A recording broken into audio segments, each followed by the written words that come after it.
Hello and welcome to Good to Know Shreveport Bossier, a podcast showcasing the good things happening in our community. I'm Terry Simmons and this is my co-host Paul Reeser. And I'm sitting in for Jeff Beinfor in case you listen to this all the time. So now Paul is a local businessman and member of the Committee of 100. Each podcast will focus on topics and initiatives that are having a positive impact in our community, as we said, with new episodes available every other Wednesday. And you can find Good to Know wherever you listen to podcasts. So thank you so much for joining us. Paul, I'm going to let you go ahead and introduce our guests because I have been talking to you nonstop since we sat down. So let's go ahead and get started. Well, thanks, Terry. Good to see you again. Thank you. I've been almost kind of hoping every week. I'm like, is Jeff's not back? Is Jeff back? No. We hope he'll be back soon. No, it's been fun. And something I'm proud about with our podcast, and we've done a good job of uncovering what people keep saying, that's the best kept secret. That's the best kept secret. And today, no exception, another best kept secret. Something that's fantastic in our community that is surprising to people when they find out about it. And we have the name of it is, let me find it, I don't even have my name, I just know it's the North Louisiana Crime Lab. And it is a state-of-the-art forensics facility right here in Shreveport. And today we have the director, Mr. Joey Jones. Come on. Hey. Thanks for being here. This is cool. This is unexpected, but I'm honored. We are the best kept secret. So. Well, we're going to talk about why it's the best kept secret and all the cool things that you guys do there. It's a lot like where CSI sends all their stuff to get fixed, but it's right here. And why is it important to our community to have it locally? But I was looking at your resume, Joey, and not only is it impressive, full of things I didn't know existed, but things I can't pronounce. But some of your skills, you're a forensic toxologist, liquid chromatography, mass spectrometry. The list goes on and on of things I have no idea, but this is a very, very specific discipline of study that you're in, right? Oh, absolutely. It makes your testimony in court sound really impressive when you can say them correctly. You're an expert. On occasion, you don't say it correctly, and but nobody knows. No, I'm blessed in my career as a forensic toxicologist, someone who really studies poisons and the effects that it has on someone. It's really been a blessing. It's led me up to this point, brought me to Shreveport, and we have an incredible facility.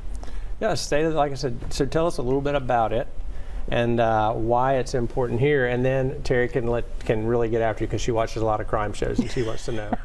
Right. I want to know all the things. Right. Well, it really is probably the most impressive facility in the South. I don't know if a whole lot of people realize it.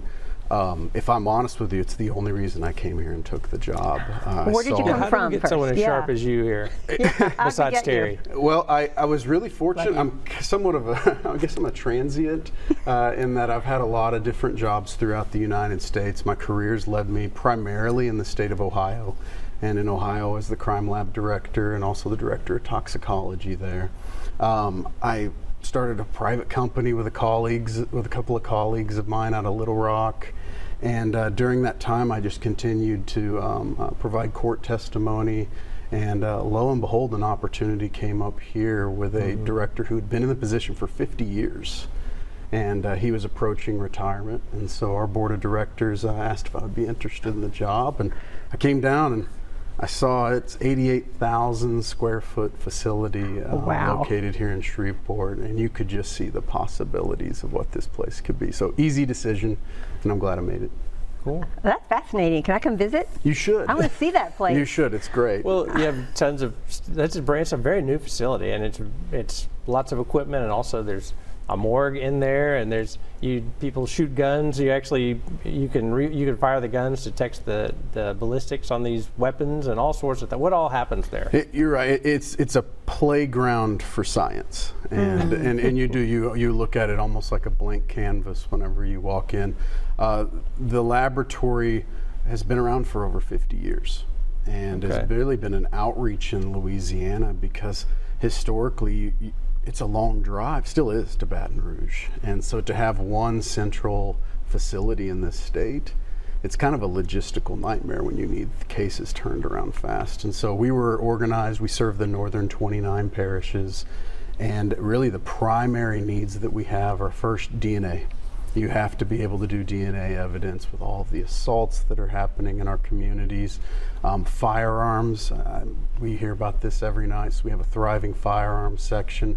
Our largest section in the laboratory is drug analysis. This laboratory and Acadiana Crime Lab in the middle of the state will handle about 75% of all the drugs in Louisiana, making sure, and this is important, this is where our laboratory really kind of crosses the lines from forensic testing to public health.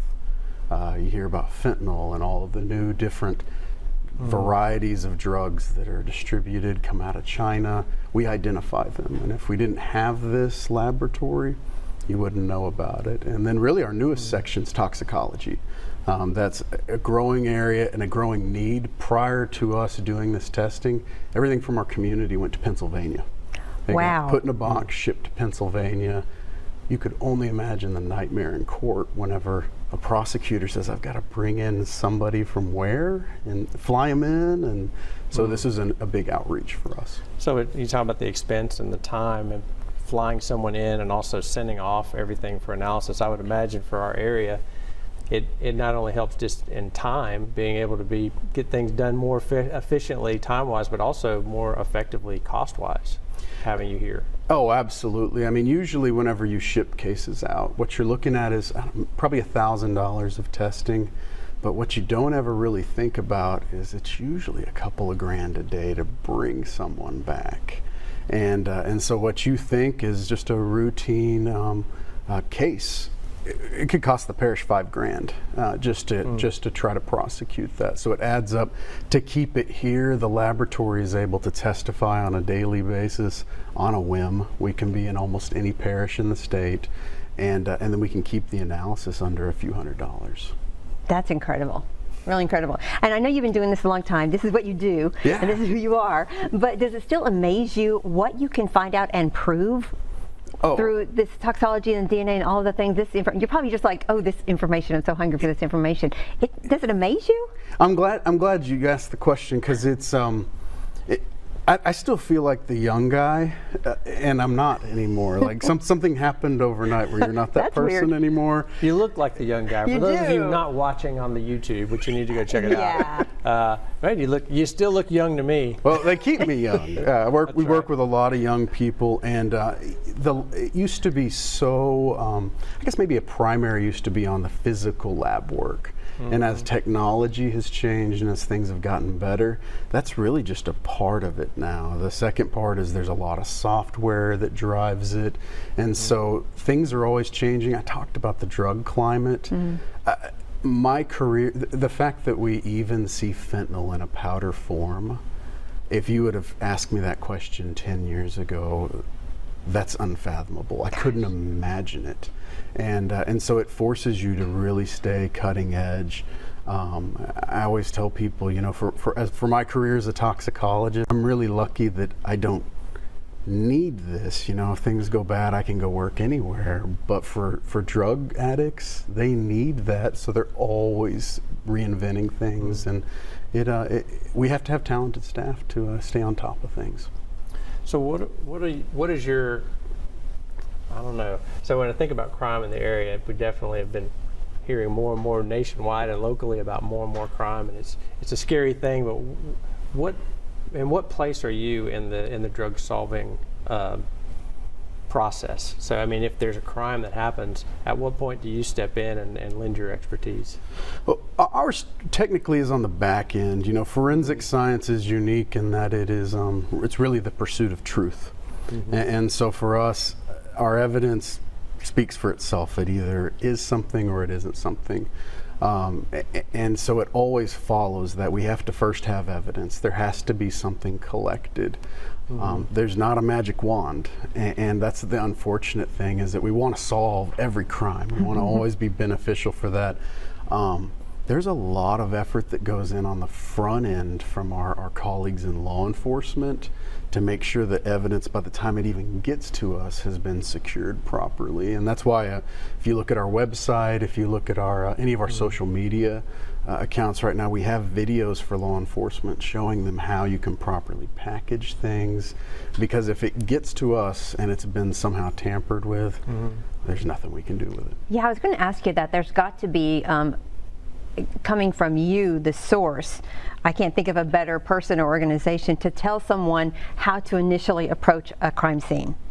You're the one to listen to say, listen, this is how pure we need what you find. You're right. And in fact, I think historically that's what people thought crime labs were. We were the crime scene investigators. You got the cool jacket. And I've never had the jacket, by the way. Oh, really? You should get one. I might just make one. It looks so cool. That we're there, you got the glasses on, and I think that used to be somewhat true. I call it like the Columbo effect, that you had some person that could do everything. And really, forensics has transitioned into really natural sciences now, and the training of law enforcement and good quality evidence practices. You're seeing on the front end that they can be properly trained and equipped to get us there. But yeah, historic, but I say that we still see issues every now and then. That's why we have to stay out. We teach a lot, and that's our you staff. have a lot of classrooms at your facility, right? Where you teach people and give certificates or whatever. What are some of the things that you teach at your? Yeah, we do. We teach a incredible amount. We have about a 75-person meeting room, and it was built to make this a training center. In fact, that's why it's called the Forensic Science Center. I don't know if in my time, I got here right before COVID, if we've really ever gotten to embrace it as what it could be yet, but we do our best. I think if any of us have to do another Zoom training event at this point, we might lose our minds.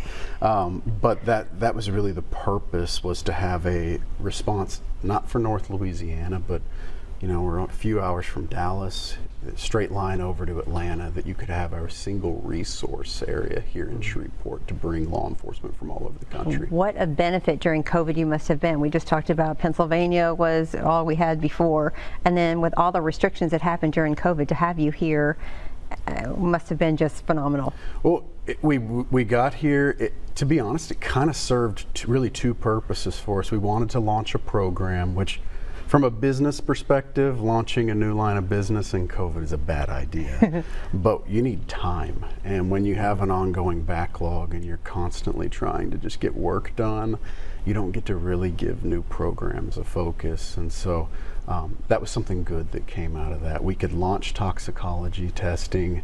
You could have a small sample amount to see if is this really the best way to do this right now, and then build upon it. Now we're full steam ahead, and we can handle a large caseload.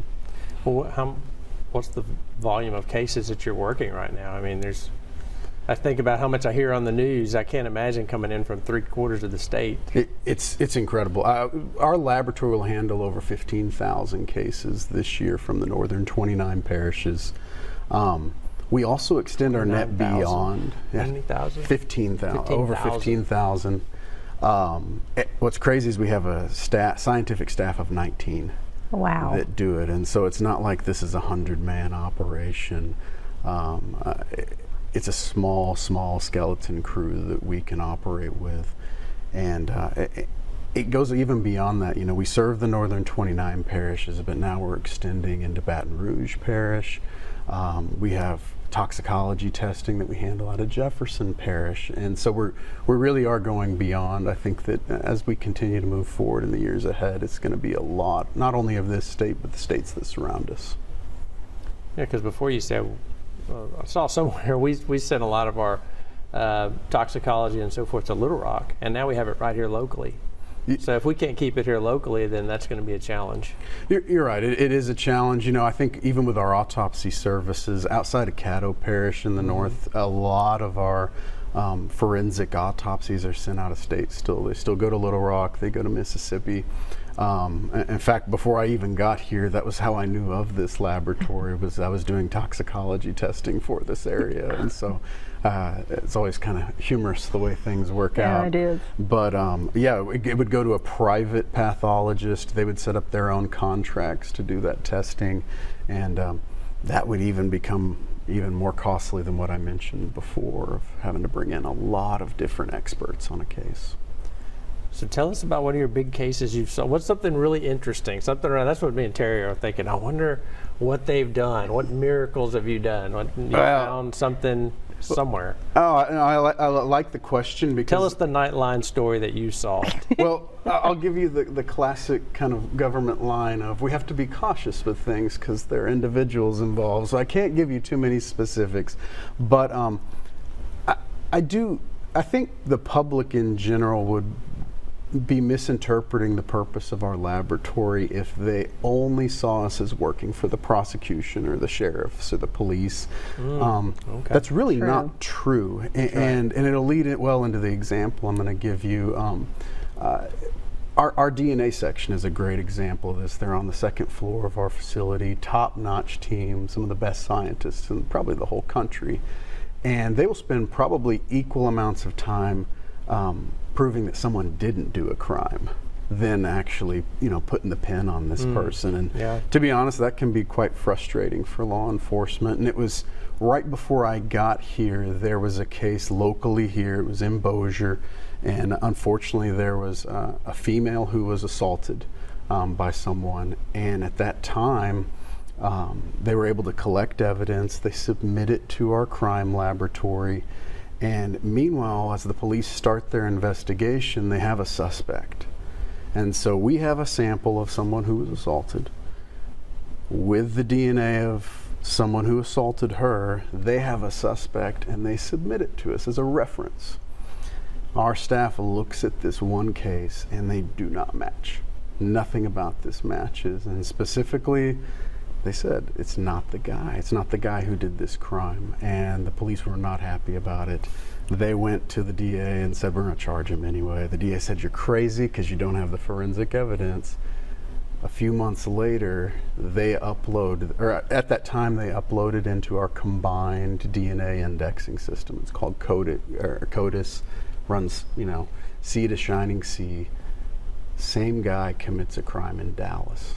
And because we uploaded that into the combined DNA indexing system, it hits. They arrest the guy who's not a serial. Oh my gosh. And because of that, because of our work here, we're able to finally get someone who would have just continued to do this over and over and over again. Unfortunately, something bad had to happen twice, but because of our network and because of the net we can cast across, we can get somebody before they keep going. So it didn't match on this particular female because he didn't do this, but he was a suspect, and then he did commit this with someone else, and because you had it in there, he was guilty of this with this other person. It wasn't our suspect that they thought it was here. Oh, okay. It was someone who he picked up, left town, he went to Dallas and did it again. The person who actually did it, not the suspect, the person who actually did it. And that person, if we didn't have this laboratory, if we didn't have this staff, if we didn't do the testing we did, perhaps they would have been prosecuted. They'd be sitting in jail now or prison at this point, and they didn't do the crime. And so you have to have that here. I always tell people, if we don't have a crime lab, criminal justice fails, because you have to have evidence. And that's got to be the frustrating part. I always wonder that when you hear about these cases, you want to match the DNA, but if the person who you're looking for has not done anything to cause you have their DNA, they're not in the system. It's that, how do you just... It is, it's the tough part. And for us as scientists, I tell our DAs, who are my bosses, this all the time. I would give anything to put on my Superman cape and fly in and say, this is it. It makes me look great. The hard conversation is when it's not. Yeah, there's a lot of all evidence points to this guy except for the DNA. So you're actually doing as much to save people, innocent people, from going to jail as you are putting bad guys away. You're absolutely right. And I mean, even in my career as a toxicologist, sometimes we just physically can't say that those drugs were the cause of a car crash or something like that. It doesn't mean that it wasn't. It just means that scientifically we can't say it. And it creates frustration for us. But also it's got to feel really good that what you're bringing there when you get called in, you're not saying it was the cause, you're not saying you did it. All you're saying is you are with the truth. You're saying this right here is this. You're absolutely right. That's I think that's fundamentally what we train all of our scientists in, is that your evidence will always speak for itself, and you do not have to cross that line. And how small, I know I'm stuck on the DNA. I watched that Unabomber. Who's the crime show fan? Unabomber You said show. I was. But I think, Paul, you're the one. Well, you watch silly crime shows. I watch the documentaries. But Here we go. Here we go. I better hurry up and backpedal out of this one before there's another crime, right? Yeah, you're going to have to.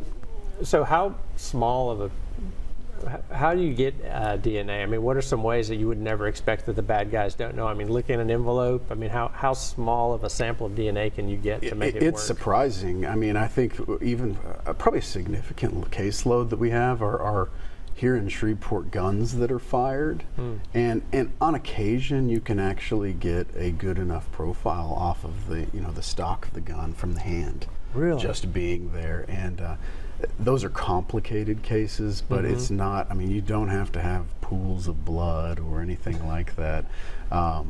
It's really the technology that has evolved over the last years it's incredible, and so. Usually whatever evidence was used, the police will submit it, and then we do our best to pick what's the best one out of this. And it can even be like a fiber off of a jacket like we see, or a hair, or that would be cool. We don't do trace evidence, but that's what that's called, trace evidence. It is. I mean, I think anything that's physically there, it's a potential for evidence, as long as it comes into contact with the right things. So what about other kind of crimes besides just murder? Like you mentioned, you're doing a lot of research into drugs now, and drug abuse and fentanyl. And yeah, absolutely. A huge problem in Louisiana, throughout our country. You have, I think we're all very familiar with the term opioid epidemic. Yes. What we're not talking about enough, and this is always cyclical, if you have an opioid problem, you will have a stimulant problem. And we see that in methamphetamine now. From us to our colleagues down in Baton Rouge at the state police, Texas, and so on, you're going to see over the next few years that the #1 case we're going to be reporting is actually methamphetamine. It's probably no longer going to be marijuana as #1. It's methamphetamine. And in fact, you're starting to see that trend on our website.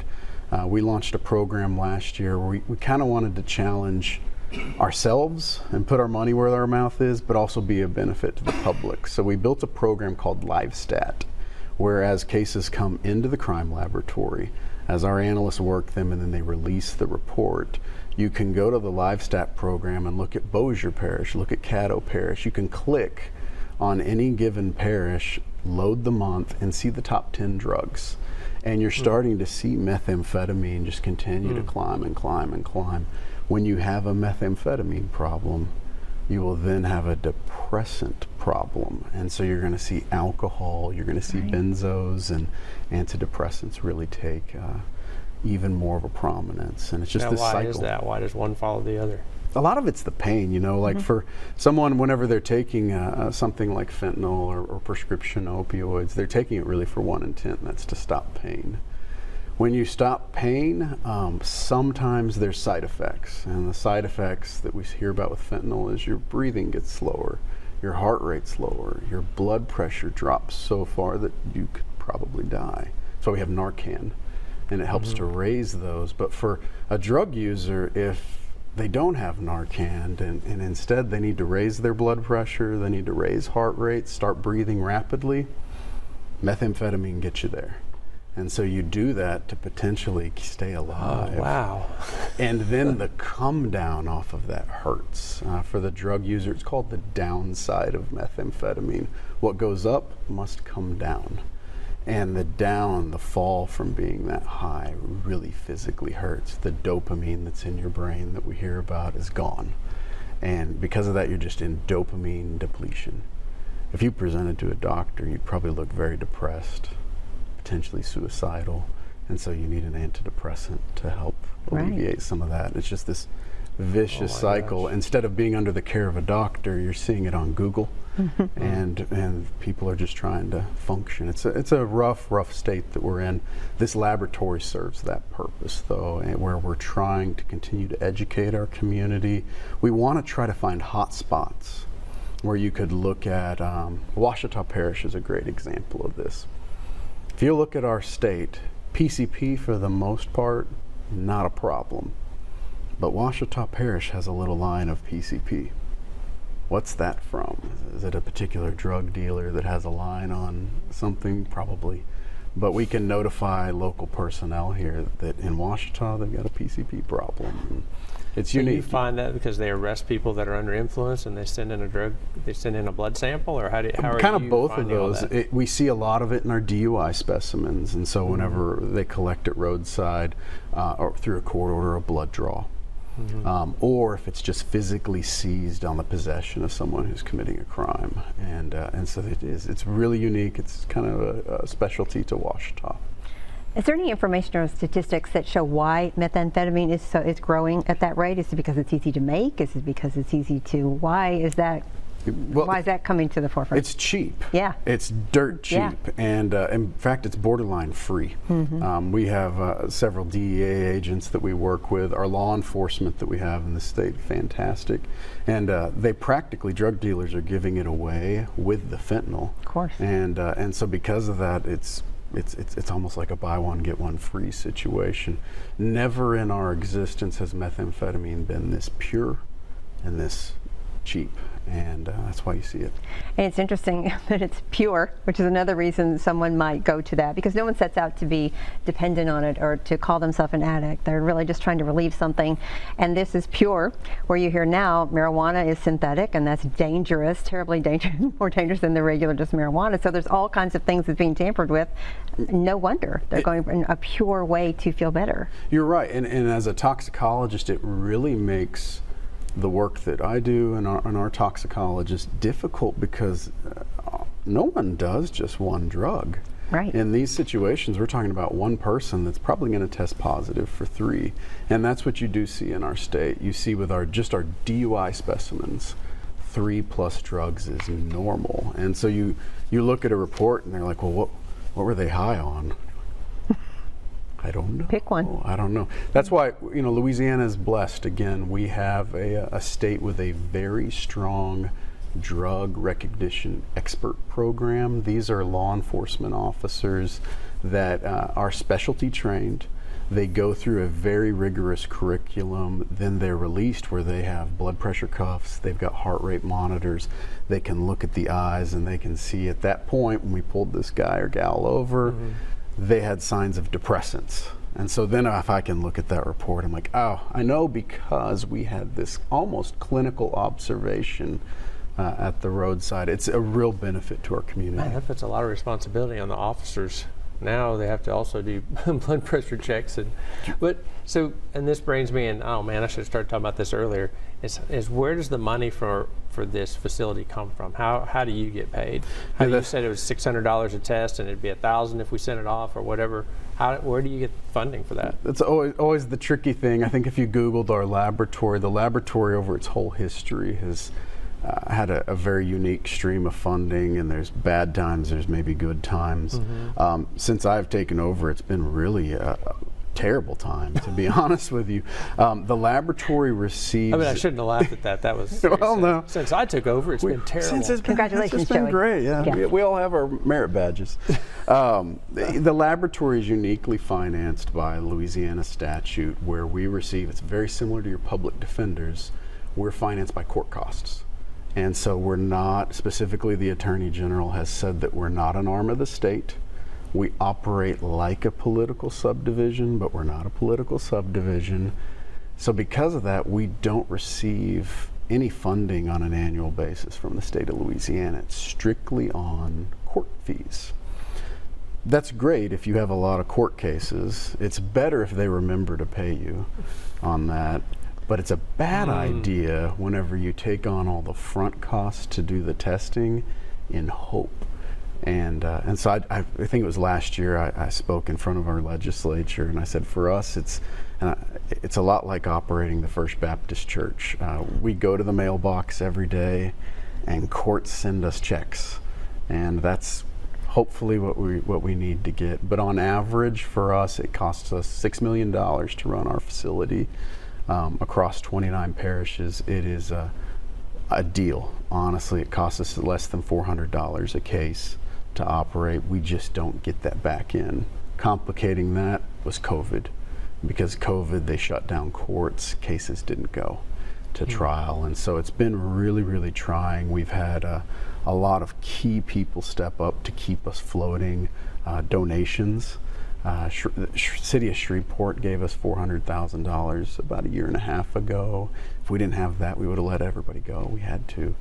Like in my mind, as a capitalist hamburger flipper for my whole life, I give you a hamburger, you give me, $3 or whatever. So I would think that it's like, we need you to do a test, we're going to pay you, and whether it's the state police or whether it's the local court, but it doesn't work that way, right? It doesn't, and you and I both see eye to eye. I mean, coming from a background of contract testing, that's how we would do business. You'd pay up front for the request, and then we do the test. And I mean, that's something we could certainly set up. I have a board of directors that is from all 29 parishes, and if that's the route they would want to go, we're prepared. But then you have another challenge, and most of the cases probably come from the poorest parishes, so they don't have the money in their sheriff's office or police department to pay for all the tests. So you're right. It's a challenge. How are you going to fix this? Right. Paul wants to know. Well, I'll tell you, what we have done in the time that I've been there is I feel very comfortable about this.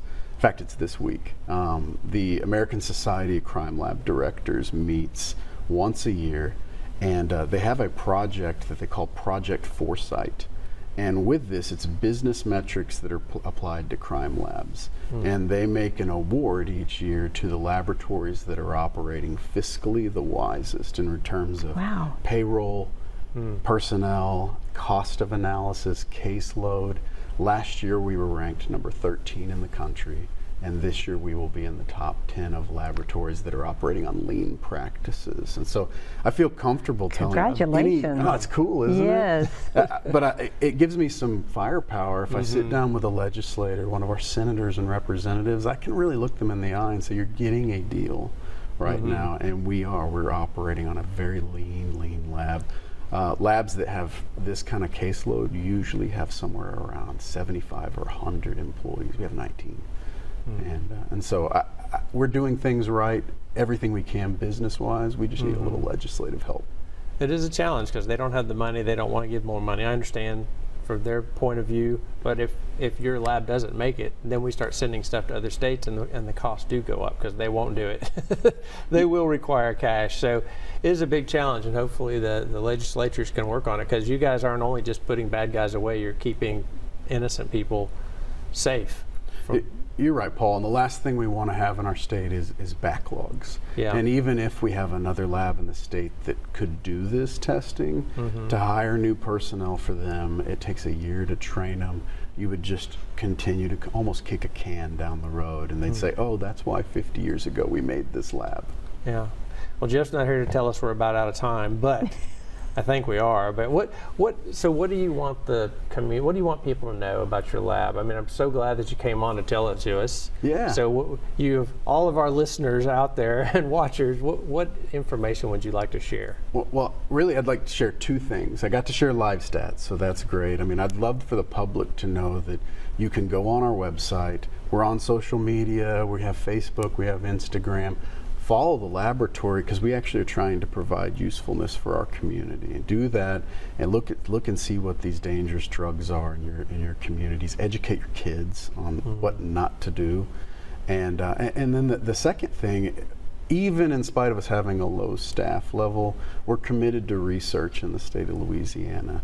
Right now, going on in partnership with the State Highway Safety Office. And in fact, it's the St. Charles Parish Sheriff's Office, way out of our service area. We're launching an oral fluid testing program where we're looking at solving for DUIs in our community and impaired driving, instead of having to, be invasive and go get a blood draw at the hospital. Can we collect oral fluid, evaluate it on a roadside, and not have to actually go through this entire process? And we're in the pilot right now. The results are incredible, and I think for Louisiana down the road, there's going to be a much better way for us to handle these cases. So that's amazing. So just clarify that. So if an officer pulls a driver over and they're like, well, they're definitely under some kind of influence, but it's obviously not alcohol, you're piloting a test where they can just spit in a vial basically, and you can find out what kind of drugs they're on. Exactly. It's kind of like a pregnancy test. It's a wand that they put, and it turns blue when we've collected enough. The officer would just put it right in the tube, snap it, and bring that to the laboratory. And so gone are the days where we have to hunt down nurses and say, please take this blood. Yeah, because otherwise you would have to get a court order. It would take hours, and you would have to draw that person's blood on the side of the road or so forth. Is that and Paul, and as we talked about, that's where evidence starts getting lost. Yeah. Is the longer the thing takes, the more our bodies have the ability to eliminate a drug or substance. And it's the truth. I mean, the DNA, the process, the test, don't lie. That's it right there. It is what it is. You do that. So, so great things for Louisiana. What an incredible service. Yeah, thanks, thank man. you so much. No. I know you go above and beyond to make this happen on your budget, so well done. We love it. And the truth is, I love Louisiana. This place is home. We don't want to move again. So this is going to be home for us. Food's too good here. Yeah, well, we're certainly happy you're here, and thank you for being here today too. I hope that this information gets out, and the more people know about you, the more that we can maybe get some funding, and appreciate everything that you do. Thank you so much. Thank you, guys. Appreciate it. Absolutely. And thank you for joining us for this podcast of Good to Know Shreveport Bossier. It's brought to you by the Committee of 100 and KTBS TV. Remember to tell everyone you know about this podcast, especially this one's been really fascinating, as we will have new content every Wednesday morning. For more information, check us out at goodtoknowsb.com. Have a great day, and let's all continue to make Shreveport Bossier the best it can be.